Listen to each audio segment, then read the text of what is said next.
రణ్వీర్ సింగ్ హీరోగా ఆదిత్య ధర్ దర్శకత్వంలో రూపొందిన ధురంధర్ సినిమా ఎంత పెద్ద సక్సెస్ అయిందో ప్రత్యేకంగా చెప్పాల్సిన అవసరం లేదు. అదే సినిమాకి అప్పట్లోనే సీక్వెల్ ప్రకటించారు.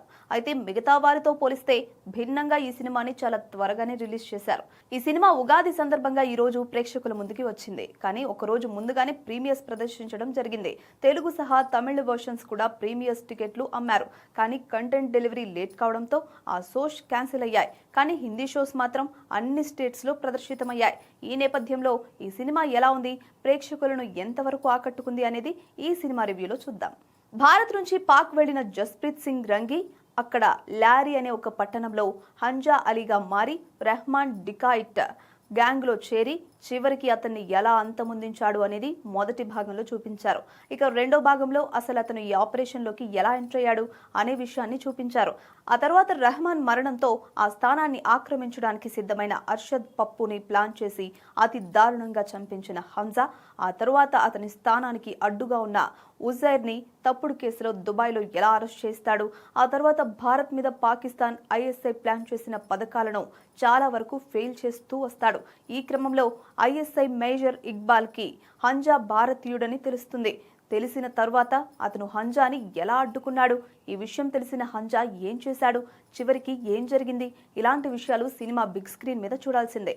ఆదిత్య గతంలో డైరెక్ట్ చేసిన ఊరి గానీ తర్వాత చేసిన సినిమాలు గానీ హ్యూజ్ సక్సెస్ అవ్వడమే కాదు చాలా వరకు ప్రేక్షకులని కనెక్ట్ అయ్యేలా చేశాయి. ఇక ధురంధర్ బ్లాక్ బస్టర్ హిట్ కావడమే గాక ఒకే భాషలో 1000 కోట్లకు పైగా కలెక్షన్లు రాబట్టిన మొట్టమొదటి సినిమాగా కూడా నిలిచింది.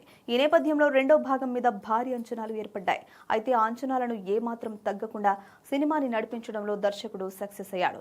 నిజానికి సెకండ్ పార్ట్ కి ఒక హుక్ పాయింట్ ఉంది. జస్ప్రీత్ సింగ్ రంగి అనే ఒక క్రిమినల్ ఆపరేషన్ ధురంధర్ ద్వారా హంజా అలీగా ఎలా మారాడు అని అందరూ ఆశ్చర్యపోయారు. అయితే ఈ విషయాన్ని సినిమా చివరి వరకు నడిపించి ఎంగేజ్ చేస్తారు అనుకుంటే మొదటి పావు గంటలోనే అదంతా చూపించేసి అందరికీ షాక్ ఇచ్చాడు డైరెక్టర్.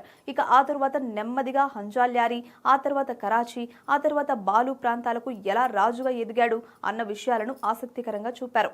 అంతేకాక ఎమోషనల్ గా ఎక్కడెక్కడ టచ్ చేయాలో అక్కడ టచ్ చేస్తూ కూలంకషంగా సినిమాను ప్రతి ప్రేక్షకుడు ఎంజాయ్ చేసేలా డైరెక్టర్ తీర్చిదిద్దాడు. నిజానికి 4 గంటల నిడివి ఉన్న సినిమాని ఎలా భరించాలి అని అందరూ భావిస్తూ ఉంటారు.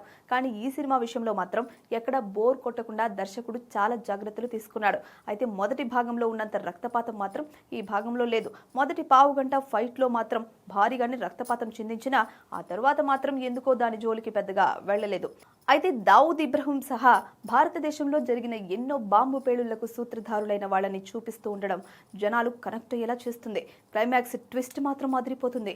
అప్పటి వరకు ఏమాత్రం అంచనాలు లేని ఒక క్యారెక్టర్ తో ఊహించని షాక్ ఇప్పించారు డైరెక్టర్. మొత్తం మీద సినిమా మాత్రం ఫుల్ పైసా వసూలు ఎంటర్టైనర్ లా ఒక పక్క ఫైట్స్ తో, మరో పక్క ఎమోషన్స్ తో, ఇంకో పక్క బ్యాక్గ్రౌండ్ స్కోర్ తో అద్దరగొట్టేస్తుంది. నటీనటుల విషయానికి వస్తే రణ్వీర్ సింగ్ హంజా అలీ అలియాస్ జస్ప్రీత్ సింగ్ రంగి అనే పాత్రలో పరకాయ ప్రవేశం చేశాడు.